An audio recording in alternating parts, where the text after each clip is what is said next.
Hey, Michael Besson, Christian.com. This is another LifeCast moment. And man, are you guys in for a treat today. There is a rising star in Lucas Miles. What an extraordinary individual. Started off in a small town in the Midwest, sort of a youth pastor, and God just grew this guy up, but just touching the world in unique ways from the plains of the Midwest, if you will, all the way to Los Angeles. A movie producer, podcast host, director, actor, entertainer, you name it. Lucas Miles is affecting the world in one of those ways. His circle of influence is just quite remarkable. And so, you know what? Why don't you come along on a journey as we explore the life of Lucas Miles?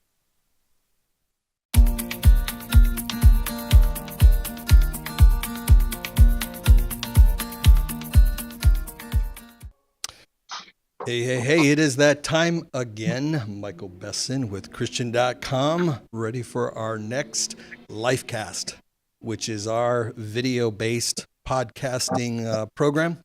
And I just am thrilled today. I'm hearing a little bit of static in the background, y'all, but I think it's going to be overcome because we got an extraordinarily talented technology team. I am just really thrilled to bring on this next guest and just sort of hang out, hear about his journey, hear about his story, hearing about the way that he's living an extraordinary life, touching people everywhere he goes through the power of God. So without further ado, Lucas Miles. How's it going? It's good to be with you, Michael. It is good to be here as well. We've been kind of buddies. We have mutual friends. We've been Facebook friends, but alas, we sort of kind of meet. And it's thank you. It's an honor to actually meet you in person almost. Well, I appreciate that. If the caliber of our friends say anything about the caliber of yourself, then I'm just really excited to jump into this. And just great talking on the phone the other day and just connecting. And so we're gonna have a good time today. Yeah, I agree. And man, I don't even know where to start with you. You crossed my bandwidth on a lot of different levels. And one was that, let me just sort of as a foundational thing, share part of our mission statement here at Christian.com. And that is, we're not looking to highlight or present, I don't even know if this is going to be a very flattering word, but cookie cutter Christians. I like to see people who are living uniquely who they were designed to be by the God that created the universe. I mean, he gave us all different fingerprints for a reason, right? And I think that when I see people living out their authentic selves, I think that's what we're supposed to do. And I think that's how we're supposed to impact the world.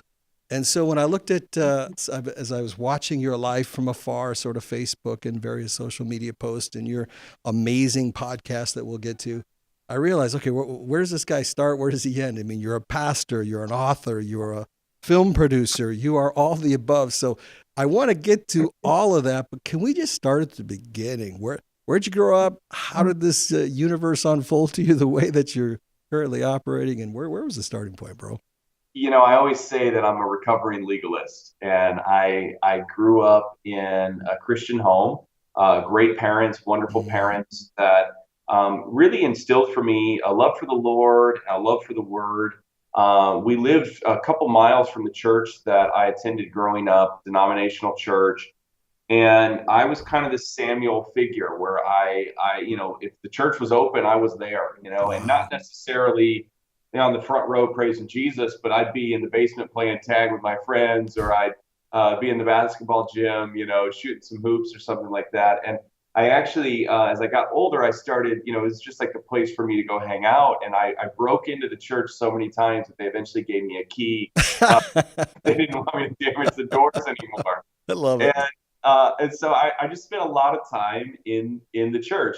So, from that standpoint, it was a great foundation. I found a lot of really wonderful mentors, in that space, and was just really honored just to be, just to kind of discover my faith in that capacity. So from there, I probably at about the age of 15, 16, I felt a call into ministry. I started preaching at about 17. We didn't have a youth pastor at my church. I just kind of became like the de facto youth minister I there. love it. I love it. It was a church of about 400 or 500 people, so I mean, it wasn't a small church, but there's just seasons where we didn't have a youth pastor, and the average longevity for a youth pastor is like 13 days or something like that. and, and so it was just that journey. Ended up coming back, went to Purdue for a couple of years, studied religion and philosophy. Came back to my home church, started there as the youth pastor. Finally, now paid. I was working like 80 hours a week and making like, I don't know, something like $2.30 an hour. And it was just a ride, and I just jumped on the journey. So it was a couple years into that where I really discovered what I call the grace message, and that radically changed my life. It was like a second salvation for me. But that was at least some of the foundational components of my faith.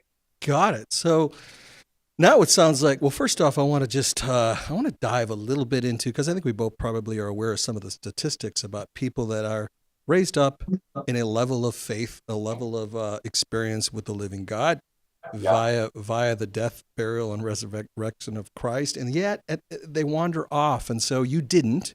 Why do you think that didn't happen, or did it? And we left that part out. I always joke that I'm going through my rebellious phase now. I didn't do it when I was younger. I really never had that rebellious phase. Now, by Mm, that, I don't mean by any means that I was perfect, or I didn't make mistakes, or that I was sure. following Jesus every single day. But I'm kind of serious when I say I was a recovering legalist, or I am a recovering legalist. I love Jesus enough to be miserable. And what I mean by that is I wanted to do all the things that, my friends were doing, or the guys in school were doing, or whatever. But I was so afraid of going to hell in gasoline underwear that it prevented me from participating in some of that. And it really kind of protected me in a lot of ways. And so before I understood grace, the law was there to kind of keep me in line and protect me from going massively astray. Um, and a big part of that, parents having a strong youth ministry and a church that believed in that was definitely key. Spent a lot of time at youth conferences and things as a kid. Went to a college, really specifically. Although my older brother had gone to Purdue, I had heard a lot about the campus ministry there, and that was a major driving factor for me. I was not a great student at that time by any means, or really at many times in my past. But I loved learning, and I loved the ministry aspect to it. So college for me was just a giant mission field, Mm, and love the it. classes just kind of got in the way of that, and really learned how to pastor in a lot of ways in those capacities. But I'm so thankful for my parents, those key relationships I had, church youth ministries, and because it prevented me from probably doing a lot of damage in my life, and really a lot more than I could have done. Wow, that is just such a beautiful word, and it's funny because I think the level with which we're motivated to steer our lives towards the things of God, and the tool that we're using to facilitate that is a really important part of our journey with God. And if it's and I'm stealing this, by the way, gasoline soaked underwear, uh, versus being in love with God and just not wanting to hurt Him. Like the fear of hurting somebody that you are deeply fond of and really care about is a powerful love based thing for me, and it sounds like you eventually developed a healthier reason to chase God. Am I catching this correctly?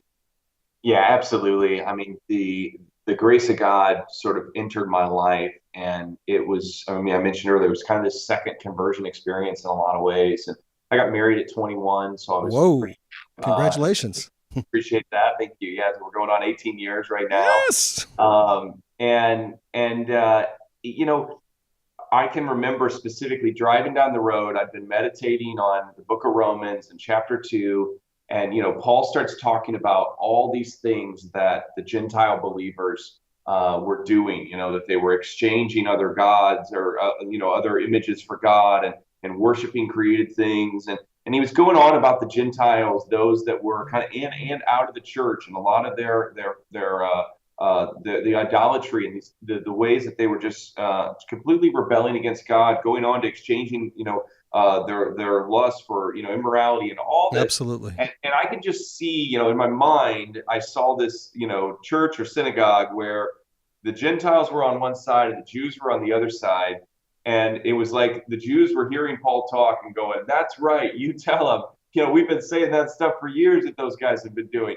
And then, Paul masterfully turns and he changes the conversation away from the Gentiles, and he changes and he begins talking to the Jews, to the religious at that time. Mm-hmm. And he says, basically, I don't know why you think you're cheering this on, because you do the same thing. Yep. And basically through their heart, they were performing the same acts that these Gentiles, in their minds, these unbelievers were performing, but they were doing it in their heart. And that's really where I was. I saw myself at that time. There's pastors that claim these great revelations of, they get caught up in the third heaven, or they have some cool experience or whatever. My revelation was this: I saw how absolutely freaking messed up I am. Mm-hmm. We all are, bro. and when I discovered that really, apart from Jesus, the reality is that I deserve death, that I deserve, and I think prior to that, I felt like I was, doing God a favor by being on his team. I hate to say it like that, but I was so puffed up with legalism that I was a mess. I was leading, and, I was doing great things for Jesus as a 17, 18-year-old. I was leading more people to the Lord and baptizing more people every single year than all the pastors in our church combined.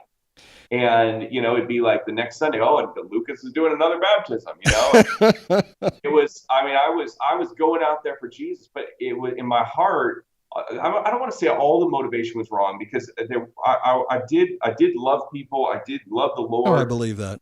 But there was still this piousness that existed, where I was kind of putting a notch in my belt, where I was feeling puffed up about it.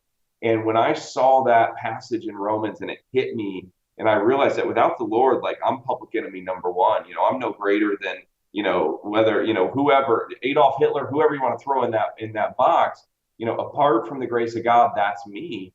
And then I realized that, but he didn't leave me there. I was a sinner. I have been saved by grace, but now, because of the cross, I've been made the righteousness of God in Christ Jesus, and that my life is transformed. And so, that revelation, it lifted me up. I got so fired up by the grace of God. Things that I was doing before out of obligation, I found myself just doing out of just a desire to give back and just to love him. And I realized that if I never did another thing for the Lord, it wouldn't change how he felt about me. Isn't that just incredible when it's not performance based, but when your heart is transformed by the grace of God, you begin to love people unconditionally. And it's because it's a heart-driven thing. It's not a legalistic, to use your term, thing. And, I recently got some revelation in my own life about, and I hate to say this, and I don't want to sound completely disenchanted with most Christians, if not a lot. If it were just for the Christians I know and I didn't know the reality of God, I probably would never become one at this stage in my life. And that's a hard thing to say, and especially at a broadcast like this that may go out to millions of people. But I'll tell you, the thing that I wonder about is, if I'm not driven by love, if I'm not one of the most loving, caring, compassionate, forgiving friends or acquaintances somebody knows, I wonder where I'm really at with my journey with God. I wonder if people look at me and say, boy, that guy's just checking all the boxes and he's living right, and he, one of the other things I just saw just made me crazy. I was watching this preacher preach, and he was incredibly obese, and he was talking about some specific sins that he thought were just abominable, and all sin is just keeping us short of the mark that God has for our lives, and a blessed life, right? I actually finally learned the meaning of that, falling short of the mark. And I thought to myself, do you even know? I mean, I'm not trying to be judgmental. Do you even know how you're coming across? I mean, where is the compassion? Where is the love? And correct me if I'm wrong, because you're a lot more advanced in your theology than I am, but it seems to me that Jesus only confronted sin to the pious, to the religious. When he confronted the broken people, he shared his love for them. Am I missing something? Because that's grace. No, I think you're absolutely right. I mean, the church has, I think we flip-flop the intention of sort of this truthful prophetic, exhortation that we see at times from Jesus, and this grace-oriented, really compassion-centered response that he has. And we are offering all sorts of sometimes condemnation to the wrong group. And Jesus, he was the last. This is what a lot of people don't understand. Jesus came as the final teacher of the law, and also the first teacher of grace. And so there's times where we see Jesus where it seems like, man, he's kind of uptight today. Well, he's exposing the full sinfulness of sin, if you will. He's taking, if you think you've never committed adultery. Well, have you ever looked at a woman lustfully in your heart? And he elevates, sin to show in such a way that sin is even worse than we thought it was. And then simultaneously, he's looking at the grace of God, and he's elevating the grace of God, and showing us that, one passage that I got stuck on a lot was where Jesus talks about in John 15 about that the vine and the branches, and the word there that when he says that, any branch that does not remain in me, and a lot of the translations will say, I cut off. Okay? Or any branch that does not bear fruit, I cut off. That word there in the original language is actually the root of that word is arrow, as an A-E-R-O, and it means to lift up. And I was at a vineyard, and I was talking to the vine dresser, and I was asking him about this process, and he says that if a vine falls off of the rope that goes between the two stakes, and what they have to do is if it lays on the ground, it won't bear fruit. So they have to lift it up and retie it back on the cord. And Jesus is saying, look, if you fall down and you're not bearing fruit, I'm going to lift you up. But we read it as like, I'm going to cut you off. I'm going to get rid of you. I'm going to talk to you bad. If you have a bad day, you're out of here. And that's not the Jesus that I believe that Scripture presents itself. Oh, man, I'll tell you what, dude. If we just went nowhere else but the original language versus the errors, we'd be here forever. And I would love to do that. But I want the audience to know, I want our audience to know and understand that if you were just a man of God, a pastor, leading your church, discipling people, this would be an awesome podcast. That's not even close to where your journey ends, right? So now you've brought us up to date where you've gone through the steps of becoming a pastor. I don't know if it's a senior pastor yet or not. All of a sudden, you're taking on multiple different lanes of this highway of influence. Where's the next one come at? I don't want to just lead this. I don't know if it's film production. I don't know if it's writing the book. I don't know what it is. Where's the next step, dude? I always joke I get bored easily. So I got a few things that I'm sorry, what'd you say? What? I get bored easily, right? Yeah, exactly. So I've picked up a few things along the way. When I look back, I really believe that God was orchestrating a lot of these things from the beginning of my life, and really all of these things in my life. And I just didn't see it. And so when I was in high school, I got involved I went to a pretty big high school, about 3,000 students, one of the largest high schools in Indiana. And I got real involved in theater and sort of production side of stuff. I was the kid when the teacher said, can you write a paper? I would say, can I film a movie instead? And I would, make my parents' VHS camcorder. And if people have watched the sitcom The Goldbergs about this kid growing up in the 80s, I mean, that was my life. I always had the camera. I love it. And I'm just mad that he did the show and I didn't think of it first. And so there's this background in my life of film, entertainment, production. I've also been really, kind of a ferocious reader as well. That was something that was instilled in me. I think really my mom contributed a lot of that to me. And both my parents, to some degree, are at least hobbyist writers. They, whether that's a Christmas newsletter every year that comes out from my dad's business, or just I saw that cultivated and probably modeled in my life a lot from my parents. And so when I going through high school, I began doing more and more theater. I became the president of the Thespian Society in my high school 2 years in a row.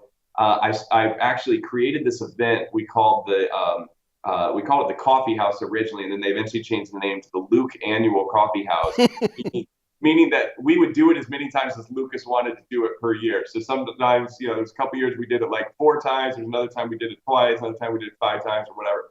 And this name stuck for about 10 years at my high school that they kept calling it the Luke Annual Coffee House, and nobody knew why, but that's what the event was called. Right. Um, and the event was basically a variety show. I'd get all my friends together, we'd put them on a stage, and we'd offer food, and people would make cheesecake and snacks and all this stuff. And it was just, we'd sell tickets. And it was kind of this American Idol sort of showcase before there ever was. And so, or at least, for my generation. So that sort of producer skill set was in me. I just didn't have anybody around me who knew how to cultivate that and take that to the next level. Right. And so, I mean, it was so successful. I mean, the school got me a school credit card. I was the only kid in school that had a school credit card. For put on these events. So I was hyper responsible in a lot of ways, and that was just kind of my thing. So I went on to college. I acted a little bit in college, and I was still in legalism at that time. And I felt like that my doing theater was all about me, and I was feeling self-condemned after there was one performance. I did this show with one of my acting partners, and we got done, and we're getting standing ovation. It was a little small theater, but at Purdue. But I remember after that feeling condemned that I was doing that for my glory and not God's glory. And looking back, I don't know if that was really him at all, or the Holy Spirit even leading me to stop doing that. But for whatever reason, I quit just because of the condemnation I was feeling in my heart. So I kind of just laid it down, went into ministry. By 20 years old, I was full time at the church that I grew up at as a youth pastor, and kind of gave that up for a while. But in hindsight, I can remember walking through the hallways of my high school, and the Lord speaking to me at one point, telling me that I was going to minister to people in Hollywood. And it was like saying to a kid that you're going to walk on Mars. I mean, it was such a far off, distant land. I'd never even been on a plane. I'd never been anywhere near California. I'm here in the Midwest, and there's 3 feet of snow on the ground. Like, I'm going to go to Los Angeles. Like, it was just crazy. But that was planted in my heart. And but it wasn't until years later that really, I think I'm still seeing the manifestation of that in terms of what that means. It's growing every day. So fast forward, we started the church. My wife and I, kind of with this grace experience, we got 2 years of just some great mentoring that people just poured into our lives, taught us the grace message, and equipped us, sent us out. We came back to our hometown from Ohio, and we planted a church that I've been the senior pastor of since I was 24. So that would have been 2004 that we planted. And this is just for the audience. What's the name of the church, and where is it? It started, we called it originally Oasis Christian Fellowship of Granger. But we changed the name here just in the last year to Influence Church. There's no I, it's Nfluence because it had to be different, I guess. So Absolutely. And so you've been influence, right? So you've been the same place all this time, and how big is the staff? How big is the campus? What's going on there? What's the impact? So, we're in an interesting place. We are in probably, one of the most Catholic cities in America outside of maybe Boston. We're in the backyard of the University of Notre Dame. What's interesting about that is the rest of the world, and I grew up in the very same culture and the same thing. I was Irish Catholic and went through all that interesting process and perspective of God.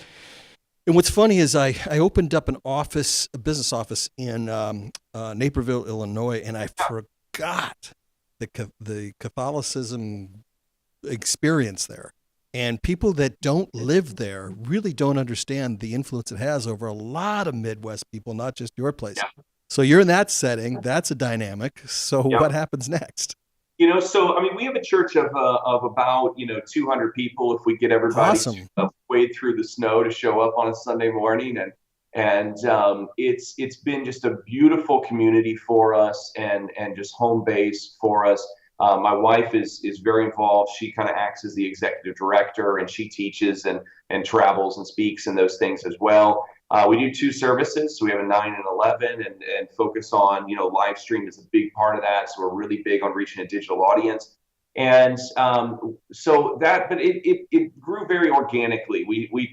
For a number of years, we had 30 people. It was just, I don't even really had the vision to take it beyond that. It was kind of started as this kind of more of a home base. We actually bought a house that specifically had a great room in it so we could meet in there, Love and it. Love it. kind of kept it internally. And then it started growing, from there. And we eventually had to look for a building. But we met in a bar and a nightclub for a while. We met in an apartment complex. We met in our house. We met in a funeral home for a number of years. And the joke was always people are dying to get in.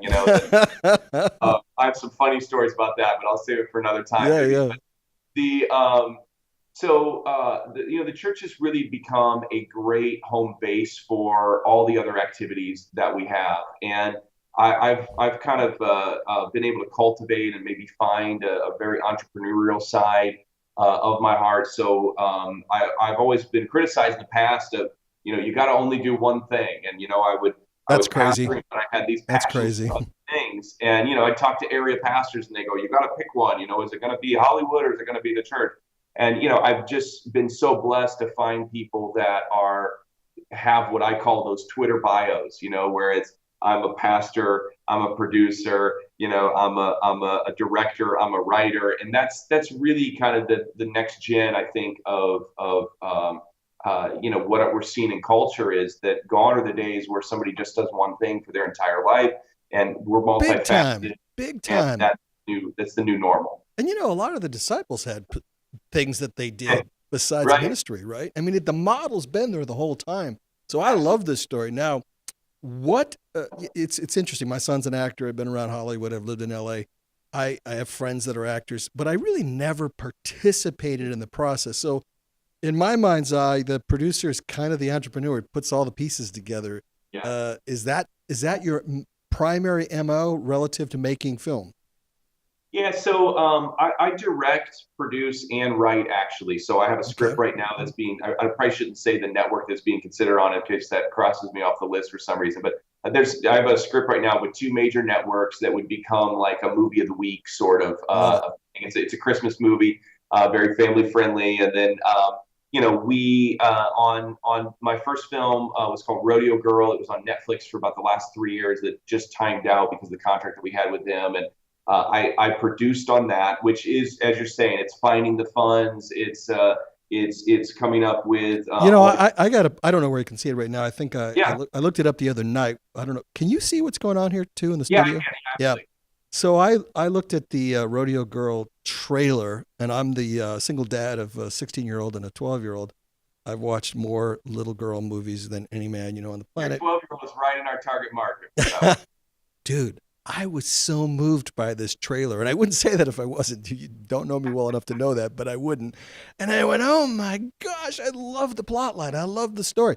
You were the producer. Somebody else wrote it. You just put all the pieces together? I had a co-producer on that one. So myself and a guy named Joel Paul Reisig, and he actually found that project. I came in afterwards, helped bring in the funding for it, and I love this. And took that to market and everything else. So. And that was really my first project. In fact, it was funny. I was representing at that time the lead actress, doing some coaching for her. She got cast in this film, and I called Joel and I said, "Hey, I represent. I'm working with Sophie. I'm coaching her. If you need anything out of her, or if she gets stuck or something, just let me know, and I'll help however I can." And he goes, "Well, actually, I just had a producer fall out of the project." And I said, okay. He goes, have you ever produced before? And, at that time, what actually led to me getting since high school, are you kidding? Right. Yeah. So, I would say that now, but I wasn't that proficient yet at Hollywood talk at that time. So I had, what started all this is there was a girl that was on American Idol second season that was attending our church and became really involved. And I just sort of found myself all of a sudden one day she came to me and she's like, I think you're my manager and you don't know it. And I ended up managing her for about 5 years. And that, we were doing music videos and traveling the country with her and her husband and my wife and I, and just had a wonderful time. Some really great memories there. And it's, so when he says, hey, have you ever produced before? I'm like, well, I've done music videos. And he goes, oh, it's the same thing. It's just longer, which is really, I think, a total lie in hindsight. Yeah. But I'm so glad it was enough to get me involved. I jumped in and, brought in some investors, and And that film's done really well. Netflix deal. We were in Redbox. We've gotten a Beautiful. lot of international placement with it. It's just been a great Walmart, front shelf. It was just a really great I product don't for know us. what the budget was or anything, but from the trailer, it didn't feel like that cheesy low budget thing. Forgive me for saying that to Sure. those that have to deal with that. But oh my gosh, I was so incredibly moved by it. But even with a low budget, do you know David Nixon out of Orlando, Florida, did the Facing with the Giants? He was kind Yeah, of the I don't know him personally, but I know of him. Yes. well, you got to meet him. He's a good friend of mine, and David was really on a low budget in that first go round, right? But Yeah. yet the story was so amazing. And by the way, the story behind the story of just prayer, bathing it with prayer, and God supernaturally showing up, and I just love that. But I was thinking as I was doing my homework for you, I listened to 3 or 4 of your podcasts and screened a few bunch of different interviews that you did here and there. And one of the things that really moved me was when you were interviewing somebody who had worked with a lot of celebrities, and I think you knew him too or something. But one of them was discovering Alice Cooper was in the daycare, Oh yeah, yeah, at your yeah. local Mark church. Joseph. Yeah, and my sense about you, and I want you to clarify it for the audience, is that that's what you're supposed to do as a believer. Go into the genre of work God's called you into, the Yeah. influence pocket, if you will, that God has placed you into, and shine. I don't preach the gospel when I'm in these celebrity friends of mine's rooms. I show up as a guy who just loves God, is just a little bit uniquely different, and Yeah. they end up talking to me like, "What is different about you? How do you process life? How do you go through these dramas without blowing up with drugs and alcohol and poison?" And that's the way I think we're supposed to show up as believers. Are you finding that to be the case when you show up in Hollywood like this? 100%. And I had the a lot of people show up in Hollywood who want to be part of the business, and they're really starting at a base level. They're becoming production assistants, or they're going to auditions and those sort Right. of things. For me, I God kind of took me on the fast track. And there was a pastor that I connected with who was really known as the pastor to the stars. And his name was Tim Story, still a dear friend, and just was a wonderful mentor for me during that time of my life. And I met him. I was on a show up in Canada, and he was guest hosting the show, and it was a talk show much like this. And they were interviewing me about ministry and about my book and different things.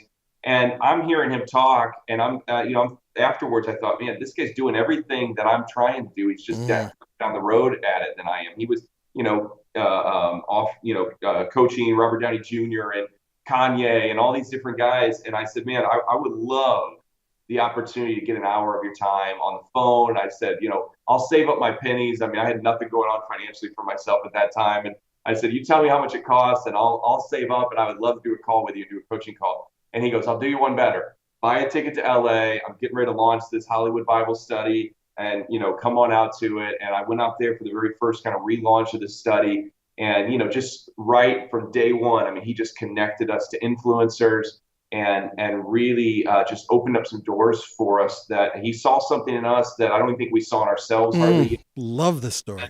And it just really developed from there. And so I'm very grateful for his influence in our life at just the right time. And he didn't really even know us that well, but he saw, I think he saw what God was doing, even more than we did. And it was crazy. So since then has just opened up all sorts of opportunities at studios and networks, and within Christian media, and the podcast and my book and everything else. I mean, just really We're going to blossomed. get to that. We're going to get to the podcast. I want to understand the film production work and directing and writing, etc. How long of a season has this been now? I want to make sure I got the chronology correct. Is this like So a decade now? Are we already yeah, into this? it's about a decade that I've been working in entertainment in some capacity. So the first 4 or 5 years of that was really the music business only. So I became a member of the Recording Academy that puts on the Grammys. In order to do that, you have to work with an artist at kind of such a level. I had 3 or 4 different artists that I was managing for a period of time. One of my artists back in the day had opened up for Britney Spears and Bieber before they were superstars, Unbelievable. and had some early success. And the Christian artist I was working with, she was probably top 60, top 80 a lot of times. So she was opening up for a lot of the bigger acts. And I got a lot of experience in that realm. But I like music, but it was more the entertainment business side of that. That was my Mm, passion rather mm. than music itself. And so as I got this opportunity to come into the film world, that was all of a sudden like my playground. And I mean, not only did I love being on screen, but I also love what was happening behind the screen. And I see as a producer, the art of this will be either a very popular or unpopular quote to make, but the art of the deal was super exciting to me. I love finding the script, finding the key players that go Yeah. with it, finding a distributor for it, and really being able to put that out there in the marketplace. It was just super exciting. And it was a whole world of, before I had this kind of black book. I mean, I think I legitimately have something like 4,000 phone numbers in my phone. Mm. And, Isn't that and amazing? and I didn't know what to do with any of them. I couldn't make a buck to save my life, and the only way I knew how to like make a living was to work for a church. And the Lord really started showing me about what it means to be a person of influence and how to utilize the skill set that I had and how to leverage that not only for the kingdom, but also for a way to be able to provide an income for my family so that I can do the ministry projects and the passions and the callings that he's given for me. You know, So I don't want to cut you off, but I love what you just said. This person of influence. God tends to allow us, if we've developed the character, to suddenly show up at the next level room to influence people. And it's funny, as a former vice president, Tony Robbins, and I don't drop that to make a big deal, to say that I didn't have any influence over the guy. I was one of 32 companies. He probably doesn't even know most of his VPs. But I saw you were interviewing Miles. Is it Miles McPherson? Is that the guy in yeah, San yeah, Diego? Miles Pearson, yeah. Yeah, and that triggered a memory for me that a podcast between Tony and Miles took place on racism, and man, was it an amazing conversation, right? But here's Miles right in Tony's face, sharing the gospel, sharing grace, sharing what God did to him, sharing why he's married, how he ended up, out of the NFL, in a place with God that could not be possible through religion, right? It took a real relationship. And I was just sitting here listening, going, "Oh my gosh, I didn't know there were people that spoke into Tony's life like that, right?" Oh, But that's yeah. what you're doing, dude. That's where Mhm. you're showing up, being authentically you, and not quoting Bible verses to show people how smart you are, but showing up authentically you as the person that God's, transforming. I Let me love that. let me give you an example of the practical of what that looks Rock like. and roll. And I had, and I won't say the actor's name, but this was an actor that I've worked with that is, I mean, they have a big history and a big name for themselves, and they were in my house, and we were working on this project. And as I'm talking with him and visiting with him, and a wonderful guy, he's looking around, and we're sitting in my office at my house, and he's seeing. I have like 1,000 books, like legitimately, Right. and he's looking. He goes, "Have you read all these?" And I'm like, "I've read probably 95% of them, other than the ones in this section, which is my reading, list to go." And he goes, "Well, what's good?" And that was just the perfect question These for me. three. Yeah, and I go, "What are you looking for?" And he was going through a difficult time in his life, and he said, "You know what?" He goes, "I get the road's really emotional for me at times, and I have some stuff I'm going through." And he's like, "I need something that's going to help encourage me."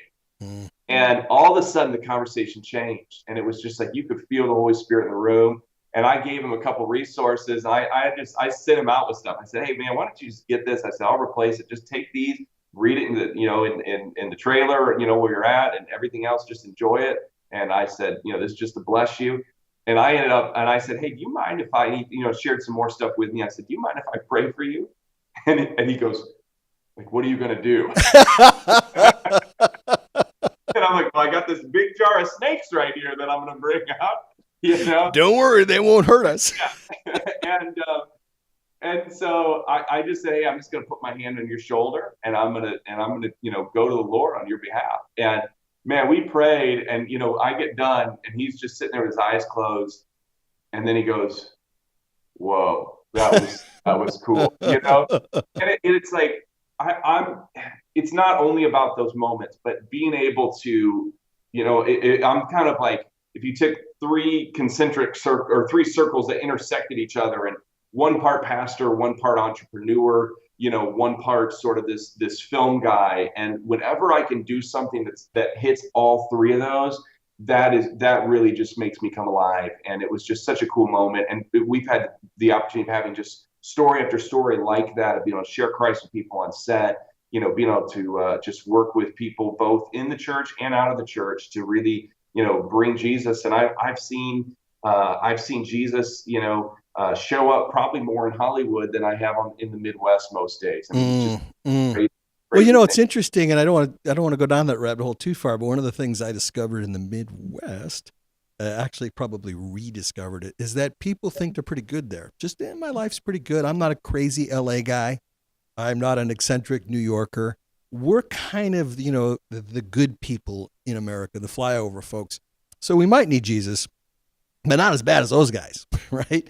And I discovered there was a kind of a self-righteousness, but contrarily, people that, like, I live in Viva Las Vegas, people get saved here. They get radically saved. They've seen the stuff that happens with their lives, right?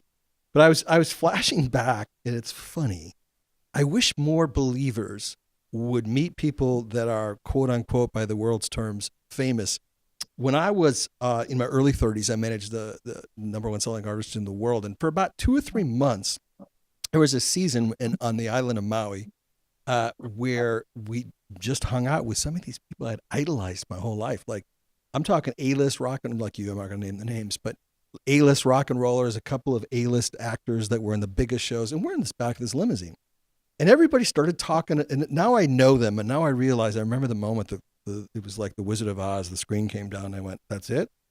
Right. That's who you are? You're sharing the same problems I know everybody else has. The only difference is when we walk down Front Street in Lahaina, everybody looks at you like they recognize you, but you don't know them, and it's so weird to be part of that entourage. So I was sitting in the back seat, this huge limo, and again, these are crazy famous people. People start talking about what they believed and what was happening after life, and I'm just the fly on the wall. I'm the business guy, and when I'm the straightest character in the group, it's a scary group. And so I'm sitting there, and they came to me and said, I'm a Christian. And they go, wow, you don't seem to do the things that Christians do. And bear in mind, for the context, I'm a backslidden Christian. And I said, well, here's the facts. I believe everything that happened to me when I was 15 years old and accepted Christ.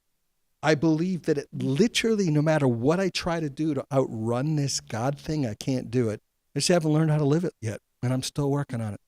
And I said, but here's what I know. And I just shared it. I've always been like that, right?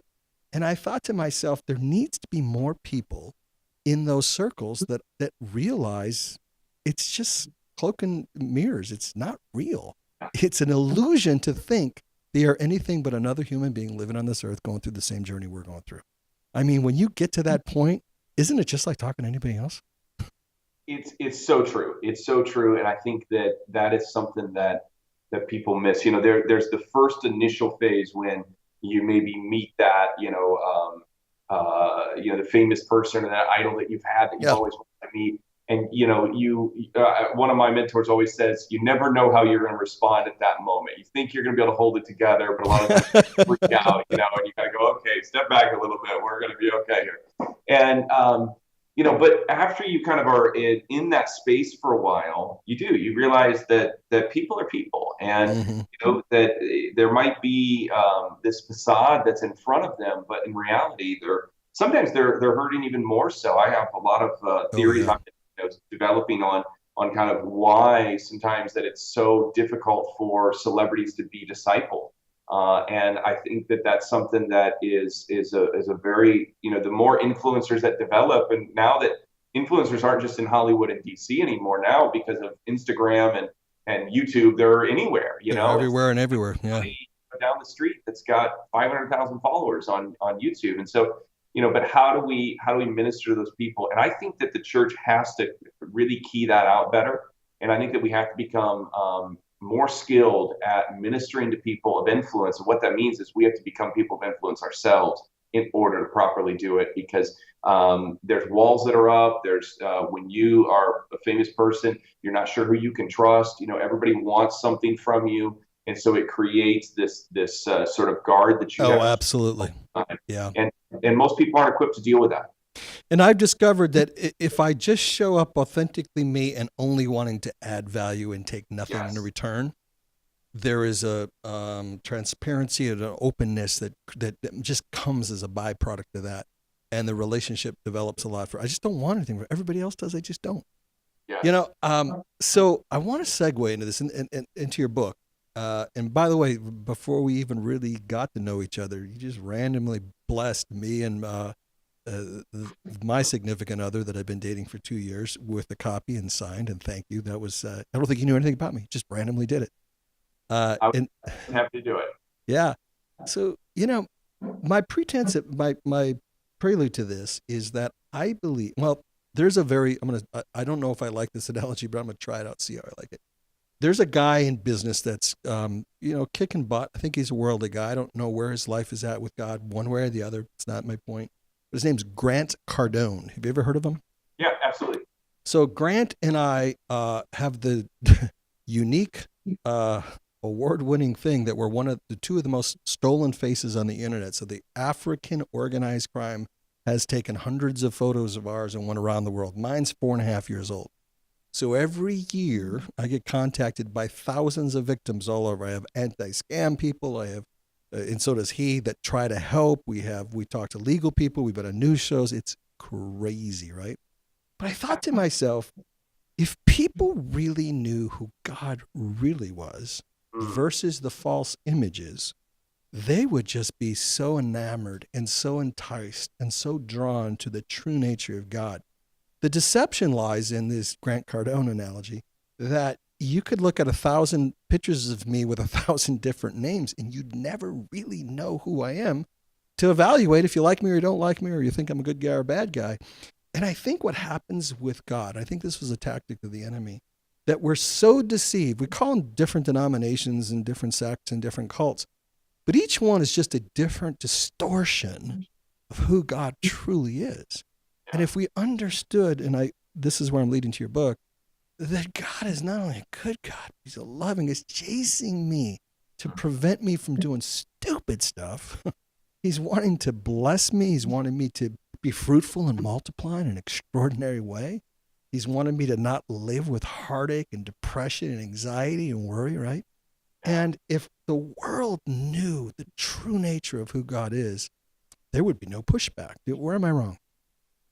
I think that God has a PR problem. He has had for years people, since the beginning, we have developed a mindset about God. I mean, since virtually day one, when Adam thought, because of the lies from the enemy, and he and Eve are there being approached by the serpent, that maybe God is actually withholding something from them. And if they can come over here and take this fruit, then they can have that thing that God doesn't want them to have because he doesn't really love them enough to give it to them. That's right. And, he's trying to prevent that from in their life. And, we have all of this bad theology that's developed along the way. I call it a lot of times Hallmark theology. It sounds good on paper, but it's really not true about God when you really break it down. I share about this in the book. And the book is called Good God. I think you mentioned that. I got a copy Love here. Love it. Can't recommend it enough. Go get your copies. It will change your life. Well, that's a deal right there. They're offering a special on Barnes and Noble. So, so the book here is really a journey into exploring and explaining God's goodness in such a way that it's also dealing with what I call the problem passages in Scripture that tend to lead people to think that maybe there's areas of God that he might be withholding from them or he might be causing their pain. I mean, the bottom line is this: God doesn't cause our pain. Amen to that. He doesn't produce negative circumstances in our life. And you'll hear people say all the time, well, God might not be causing that, but he is allowing it. Yeah, it's hogwash. Hogwash. And that's something that I tackle head on in the book. And because of that, the book is actually, probably some more traditional thinkers in the Christian world have really struggled with it because they have a theology that says that God puts suffering in our life. And people say, well, what about James chapter 1? And what about, this passage? Don't worry. I deal with as many of them as I possibly Absolutely, man. Let them eat cake, by the way. They're wrong. That's the way I deal with it, man. I just come straight at it.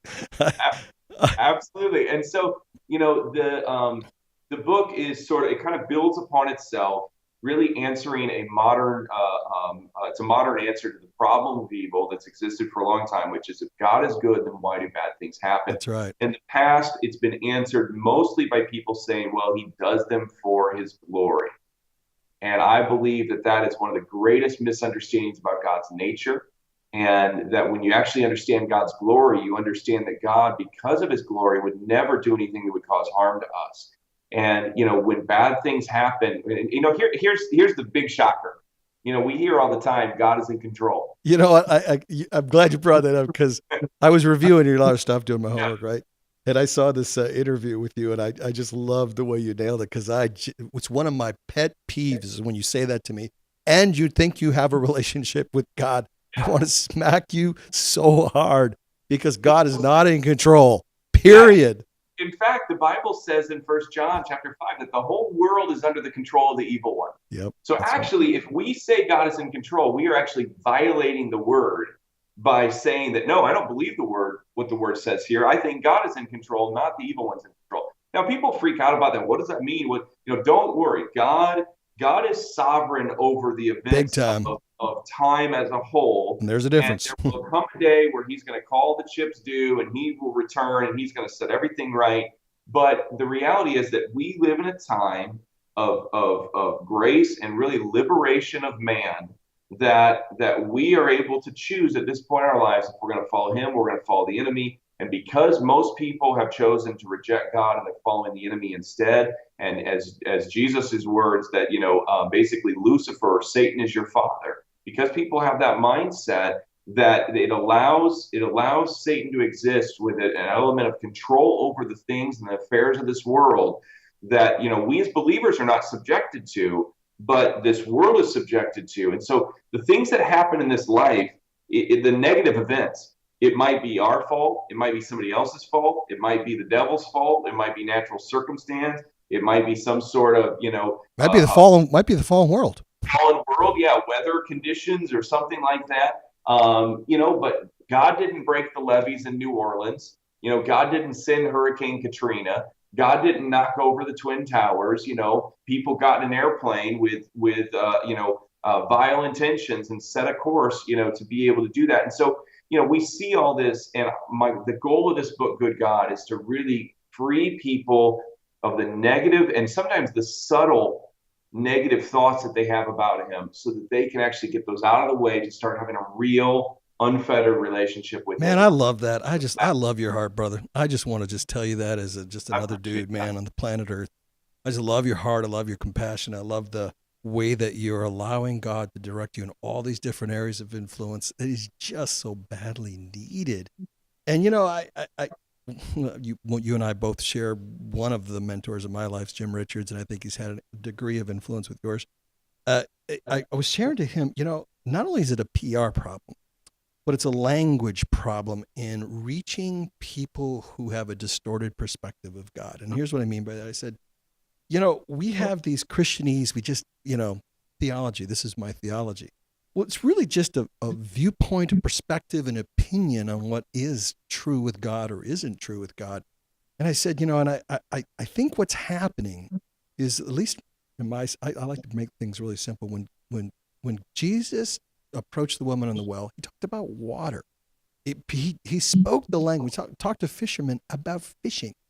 I think it's important that we relate to people the truths of God and sort of take all this Christianese language that we have, and there's nothing wrong with the principles behind it, but do it in a way that's not so easily pushed back because they have predetermined meanings to all of those words.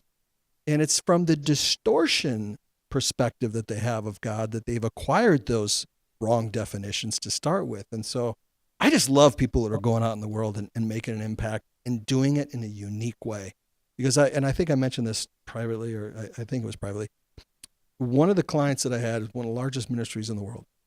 And they we surveyed 250,000 people, and 96% of them had 250,000 born again believers. Let me quantify that. And 96% of them had identical lives as non-believers. Same pornography, same divorce, same drugs, same alcohol, same all the sin traps that we all get caught up into, same, personal challenge. And you just got to say to yourself, are all these promises not true? Or are we really missing something? Right.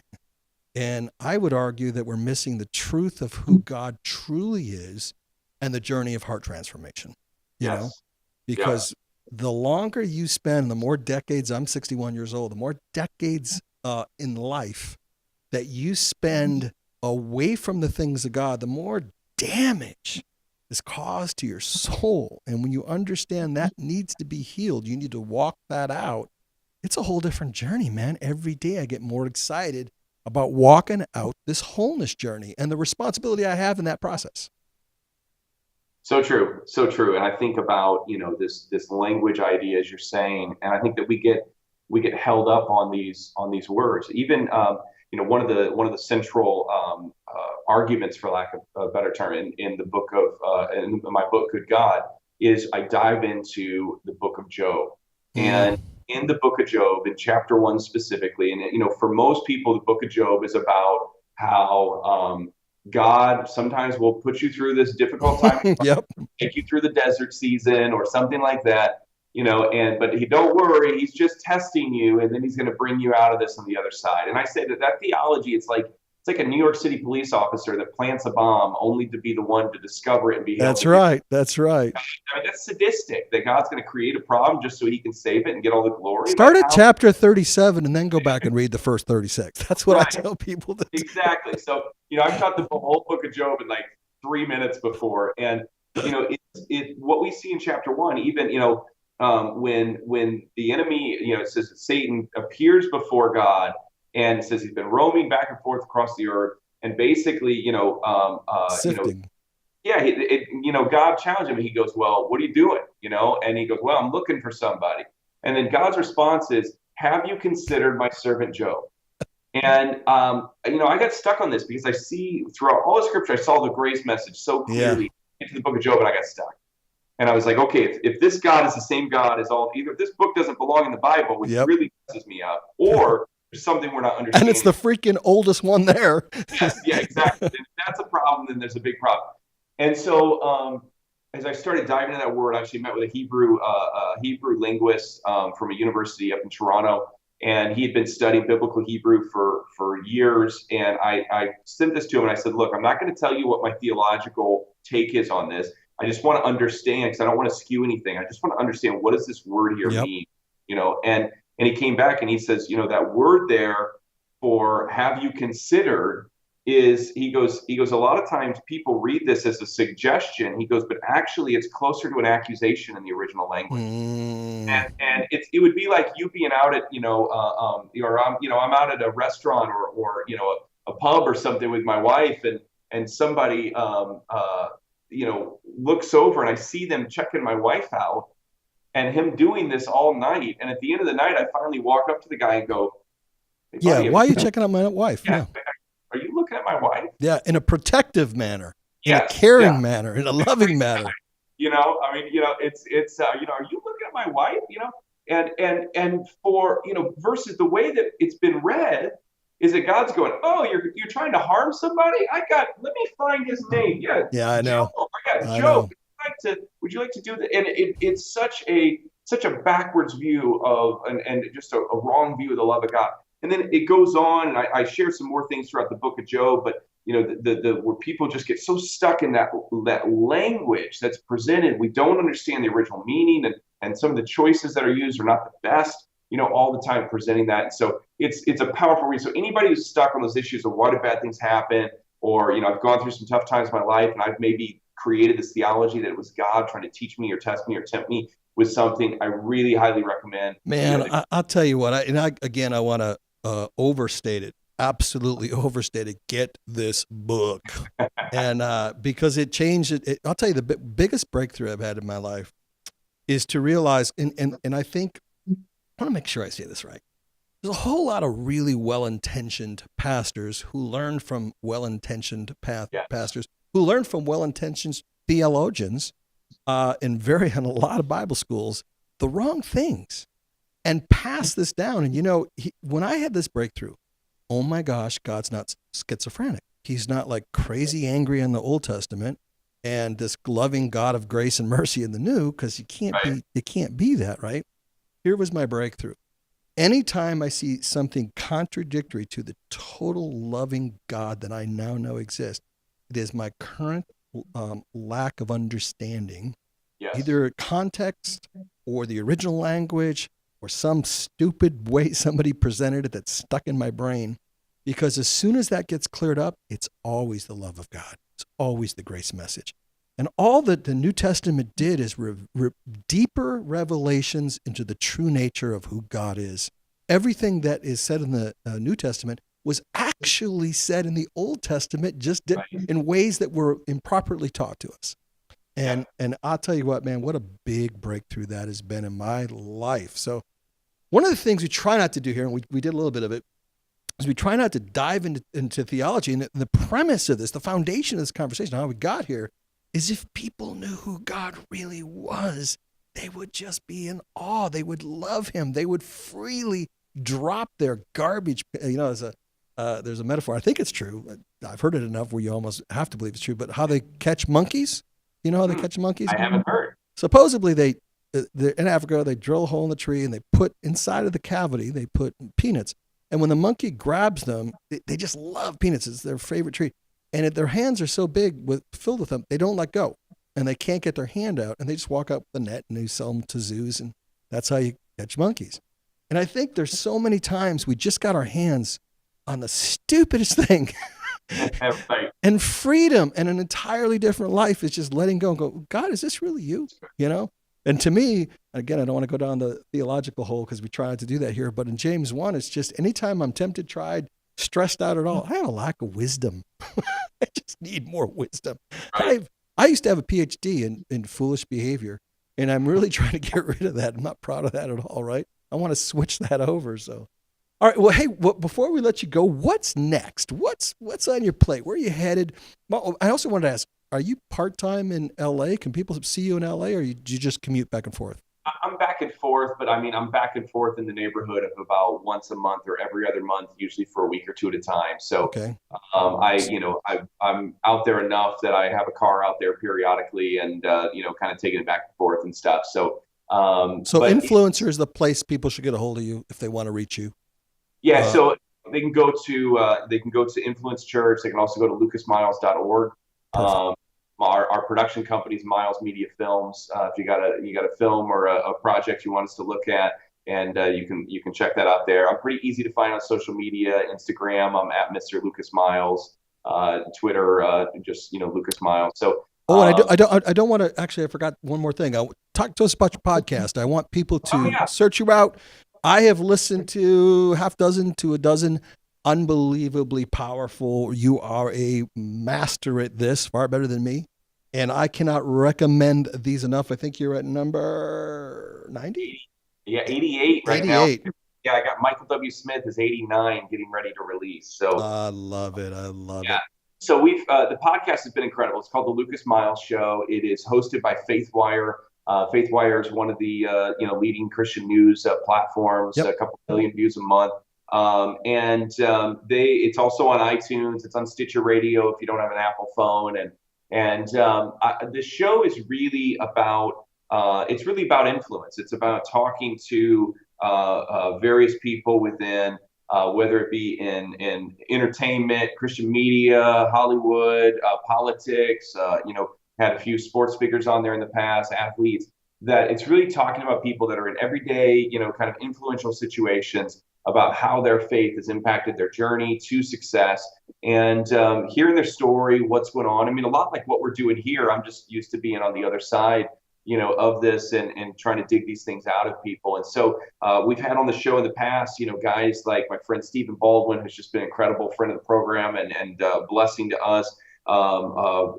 Devon Franklin, a producer, filmmaker, guy that I really look up to in a lot of ways. You mentioned Miles McPherson. We've had George Candace George George Barna, George Barna, yeah, Mr. yeah, Statistician himself. absolutely. I mean, that guy's got like, I think he's got literally like 50 or 60 books that he's written, and It's probably 60 more amazing. since the last time I talked to him. Amazing.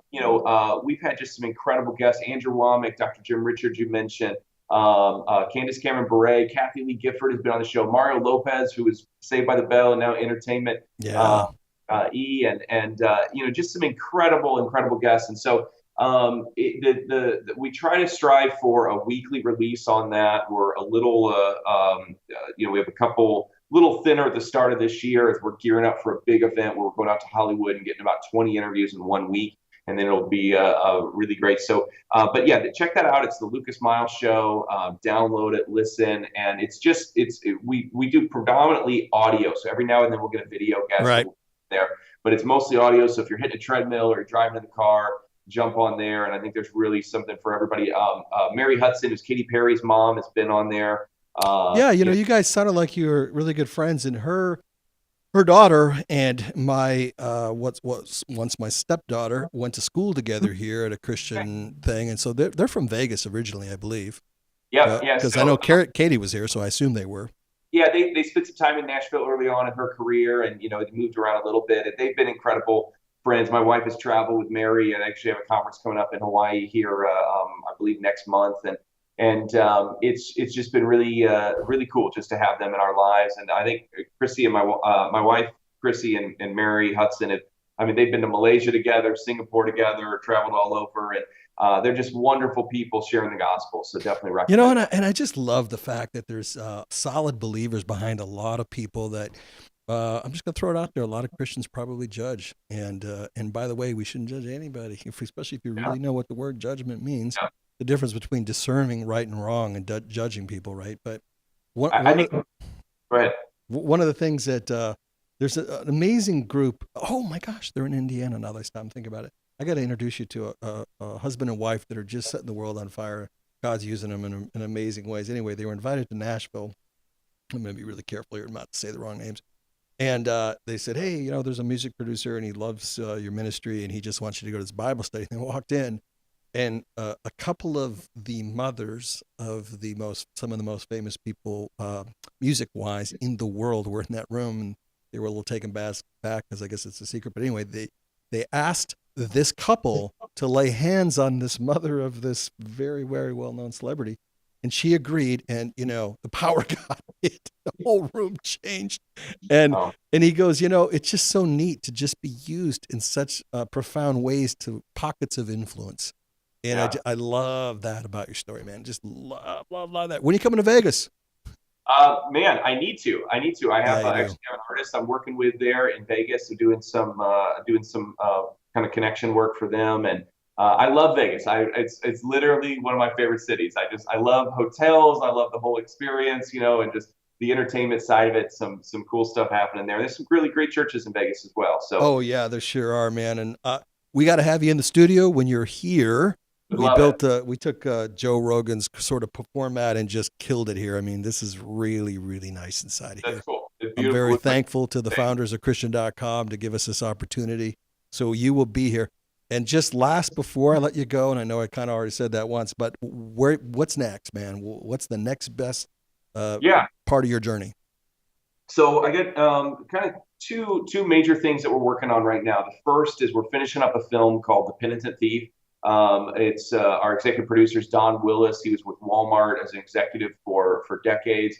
And this film it's a backstory, kind of this fictionalized backstory on the two thieves on the cross and how they might have gotten to the cross on that day. And it's really a tragic tale in a lot of ways, but it brings out that, and it's just opens up the door for some I think some pretty powerful ministry time for it. So that's coming out. We're trying to premiere that around Easter, and then it'll be in kind of the market afterwards. You have Kevin in that one too, right?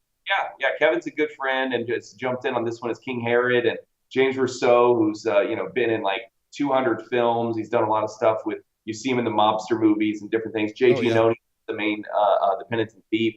Jay grew up with some pretty big celebrities on the East Coast, and has appeared in a lot of things as well. So just a great cast, really fun project. So I'm actually finishing up I don't edit personally, but I've been reviewing the edits and Sure, everything sure. else and getting that out the door. Then I also have a second book. Well, it's actually a third book. I have a small ebook called Unstoppable Grace. So this would be my third book that I've released. I probably shouldn't say the title yet because I'm still waiting on some publisher stuff. But this book is really going to, it's kind of the other, Good God sort of spoke to more the helping people caught in religion, bringing them out of this. This book, I'm kind of jumping to the other side of the aisle, and I'm trying to deal with some of the ways in which really lawlessness has produced some false beliefs in believers and trying to bring people back into center. And I think that that's just a ministry that I have is trying to see, as our friend Dr. Jim would say, the truth is in, the paradox, and trying to bring them from recognizing these extremes, bringing them to a place to where they can really experience God. So I've been writing a lot lately, trying to get that ready. I got some publisher meetings coming up for that, so I'll have to come back on and maybe tell you more about that in the future. But yeah, the Penitent Thief has taken up a lot of time, and then we're shooting a lot of videos for all sorts of clients, helping people build their brands, in addition to traveling and speaking and about good God. So I try to stay busy, and my wife and I have just been really blessed just to follow, God's call in our life, whether that's with a camera or with a pulpit, and it's just been an awesome journey. Lucas, you are just amazing, man, and we are so blessed to have you. And for those of you that are listening, there's so many different ways you can connect with him, and in the future, it will also be on the Christian.com platform. So, Lucas Miles, thank you for your time, sir.